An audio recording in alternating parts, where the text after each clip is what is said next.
ایک دفعہ کا ذکر ہے کہ کسی جنگل میں ایک شیر رہتا تھا۔ شیر بہت ہی خونخوار اور ظالم تھا۔ وہ جب بھی اپنی گفا سے نکلتا تو اس کو دیکھ کر سارے جانور بھاگ جاتے، کیونکہ اس کا خوف ہی بہت زیادہ تھا۔ ہر کوئی اس سے ڈرتا تھا۔ ایک دن شیر نے چوہے کو آتے ہوئے دیکھا۔ اس نے اس چوہے کو پکڑ لیا اور سوچا کہ میں تمہیں کھا جاؤں گا۔ چوہے نے کہا، میں تو بہت چھوٹا ہوں، تم مجھے کھا کر کیا کرو گے؟ میں تم سے وعدہ کرتا ہوں کہ میں تمہاری مدد کروں گا۔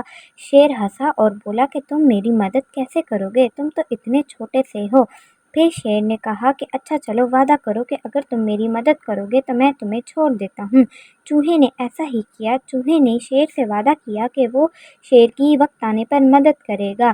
اس طریقے سے اس نے شیر سے اپنا ایک عہدہ کر لیا، اور شیر نے سوچا کہ میں اس کو چھوڑ دوں گا، اور پھر شیر نے چوہے کو چھوڑ دیا۔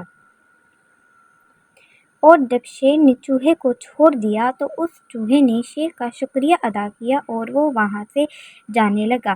اور پھر جب اس نے جانے کا سوچا تو پھر ایک دن اس جنگل میں ایک شکاری آیا اور اس نے اس شیر کو جال میں پھنسا دیا، اور پھر شکاری وہاں سے خود جانے لگا تھا، اور آہستہ آہستہ شکاری وہاں سے چلا گیا اور شیر جنگل میں ہی پھنسا رہا۔ پھر اچانک اس نے دیکھا کہ وہی چوہا آ رہا ہے جسے کچھ دن پہلے اس نے رحم دلی سے چھوڑ دیا تھا۔ چوہے نے کہا، شیر بھائی تم گھبراؤ نہیں، تم نے میری مدد کی تھی، آج میں اپنا وعدہ پورا کروں گا اور تمہاری مدد کروں گا۔ چنانچہ چوہے نے شیر کی مدد کرنا شروع کر دی اور اس جالی کو کاٹ دیا۔ اب شیر آزاد ہو گیا اور وہ دونوں آپس میں دوست بن گئے۔ پھر چوہے نے کہا کہ شیر اب جاؤ، تم بھی اپنی گفا میں چلے جاؤ۔ اس کہانی سے ہمیں یہ سبق ملتا ہے کہ اگر ہم لوگوں کی مدد کریں گے تو وہ بھی ہماری مدد کریں گے۔